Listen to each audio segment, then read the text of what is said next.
are some tangible ways in which your efforts have impacted the community and then your business? What are some tangible ways that have helped both, I guess? Let's see. So the school vouchers, we could tell just a lot of the families we support have been extremely grateful, and Hmm. uh, and just the feedback from the schools as well is, they really, really Hmm. needed it. They really appreciate it. So there's benefit to the community, and then Hmm. as far as to the business, it just Hmm. helps get our name out there as well. Hmm. Where being invited to the community events there, we're exposed to, hundreds of families that Hmm. would not have seen us. Many of Hmm. which is a lot were our customers we would see there, and they would vouch for us and like, oh, you Right, got to check these guys out. But right. yes, in another way that I didn't expect is because of the philanthropy stuff we do, and I brought our store manager to one of the elementary school events.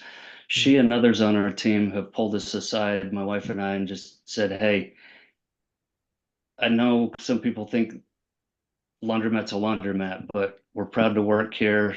You guys are really doing some good stuff for the community, giving them a safe place to come and do their laundry, and reaching Hmm. out beyond a laundromat. And that means a lot to us that our employees would pull us aside and say that. Hmm. And what we're seeing is customers see that too. When employees are disgruntled and they don't want to be there, it's just a paycheck. It doesn't feel as warm and inviting, and we're looking for a warm and inviting atmosphere. And Right. that was just something we didn't expect. It was just a pleasant surprise. Hmm. That's great. That's great.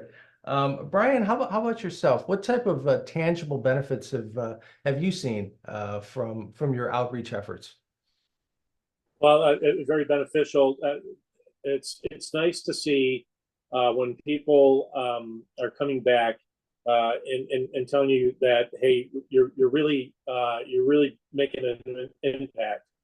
The school district, director over there, for us taking on a burden that most people would just kind of take your students over there and just go ahead and do that. And Hmm. the involvement we place ourselves in is beyond. And at the very end of each school season so far, they've come, they've really enjoyed the time that we spend. We always have a little party for parting gifts for them and everything as well. So Hmm. um, it's very tangible. And plus, Hmm. in our kids zone, I forgot to mention, we also do we print up a bunch of card papers for a coloring contest every month, and let the kids go in the kids zone in a color, and then they get to hang it on the wall. And then at the end of the month, my wife goes ahead and puts together a packet. They put their name and their phone number, and we call them, and they're really excited to get a nice prize at the end. So kids, parents, it's a family environment here, so they really enjoy coming to the laundromat. Where before it was detrimental, they hated it. So.